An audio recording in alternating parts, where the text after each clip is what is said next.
Hi, today we're going to be reading chapter 9 of my mother's book. But first, I wanted to mention a couple of the plants that she talks about in her story. One was sassafras. And sassafras has unique leaves that identify it. But also, if you're in the woods and you smell root beer, you are probably close to a sassafras plant. The other plant that I wanted to mention is tea berries. And some of you may have heard of tea berry gum. That's the flavoring of the tea berry plant. So anyway, I wanted to mention those things before we got started today. A Day of Rest by Edna Creekmore Carmen. Chapter 9. "You've certainly taken your time," Bert scolded as he rose from his knees beside a little pool of water that had formed where Jim dammed up the stream that ran beside the path. Jim also rose from his knees, and after giving the dam a kick to let the water flow through, followed Bert's example and climbed over the dead brush that formed a barrier to the water from the path.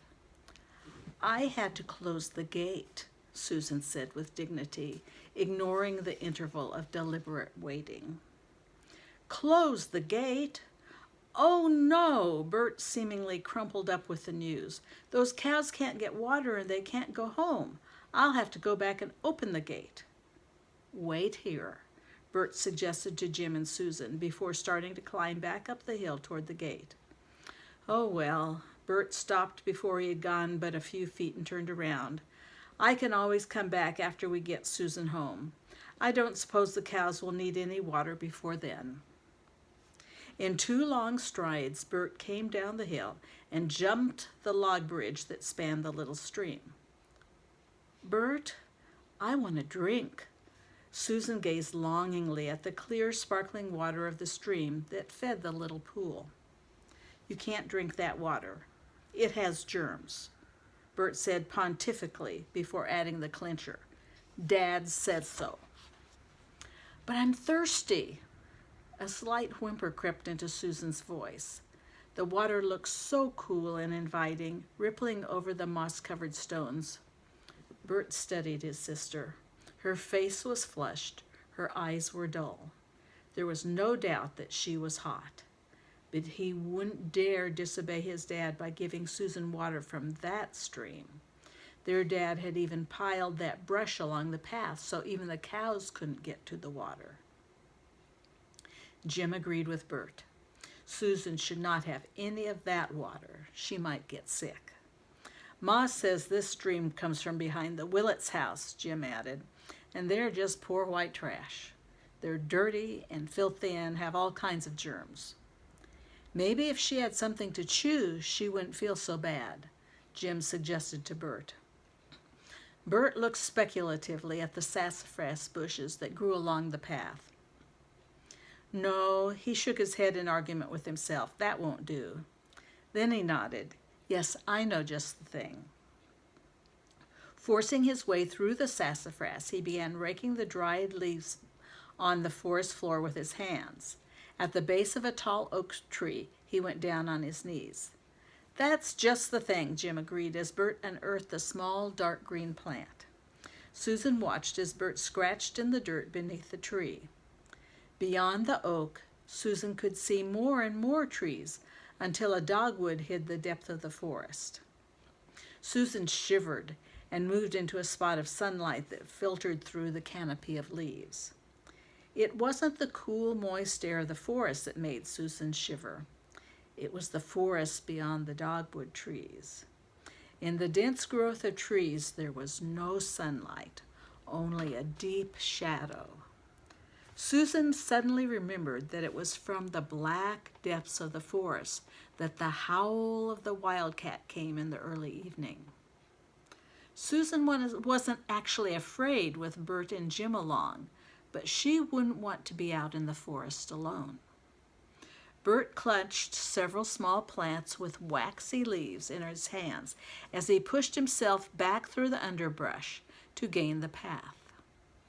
"Here, chew this," he ordered, as he placed some of the leaves in Susan's hand.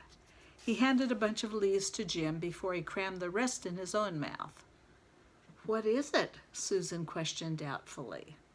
"Teaberry," Bert responded, "like chewing gum." He turned and strode off down the path that now followed a flat surface of gray shale that went along the side of the hill. Jim waited until Susan bit off a few of the teaberry leaves and started down the trail before following Bert. "Come on, Susan. There's a stream down the mountain where you can get a drink," Bert spoke as he scuffled along in the gravelly shale. Then, without warning, Bert was swinging down the path through the woods at a lope with Susan and Jim trailing behind. Suddenly Bert paused and pointed to mounds of gray slag that formed a narrow passageway to a caved-in area in the side of the hill. "That is an abandoned mine," Bert spoke as he pointed to where rotten log supports still stood as evidence that there had once been a mine tunnel. That was the entrance before it caved in, and this was the old railroad bed that the coal cars ran on after they came out of the mine. "That mine hasn't been worked lately. Those weeds have several years' growth." As he spoke, Jim kicked at the weeds growing along the railroad bed, sending a peppery smell into the air to mingle with the musty smell of rotten wood. Susan's nose itched. She sneezed. "Pennyrile," Bert explained before pointing down the narrow valley that was formed when the hill they were on joined the hill beyond. "There is a real mine off down that way, one that they get coal out of now. Want to see it?" Bert asked Jim. "I'm supposed to go straight home," Susan reminded Bert. Jim didn't have to go straight home. His mother allowed both Rob and him to do much as they pleased as long as they got their chores done. But he had told his mother that he would go home and get started on those chores. "How far is this mine?" he asked Bert, who was already hurrying ahead. "It's not far," Bert yelled back. "We have plenty of time to go there and get back before the milking." "Okay then," Jim said as he hurried after Bert. Susan stood still. "I want a drink!" Susan shouted. "We'll get a drink," Bert promised as he marched along, stepping from tie to tie on the old railroad bed.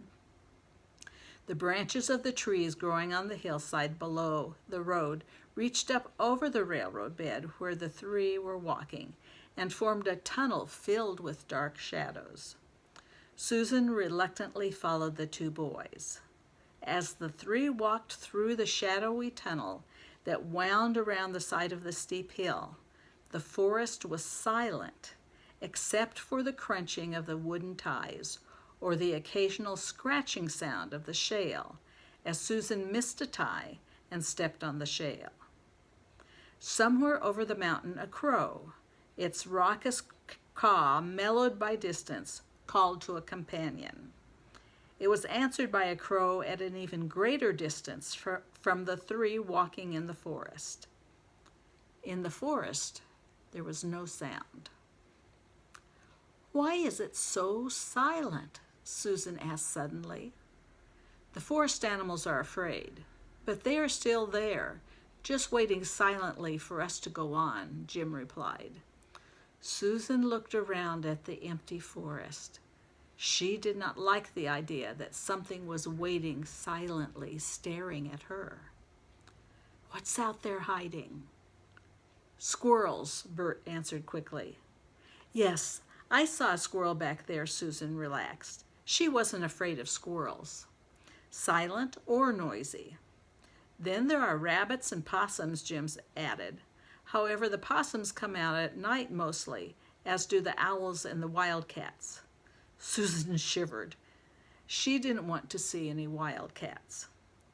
"We could see a deer or a bear," Bert added hopefully. "They go about in the daytime."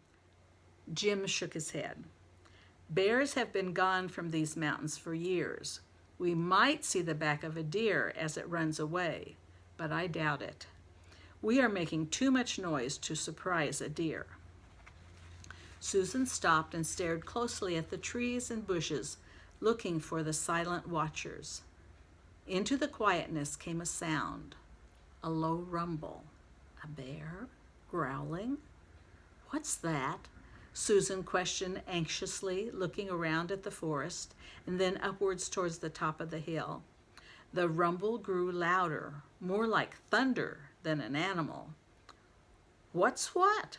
Bert stopped and looked back questioningly to where Susan was looking upwards. He also looked upwards.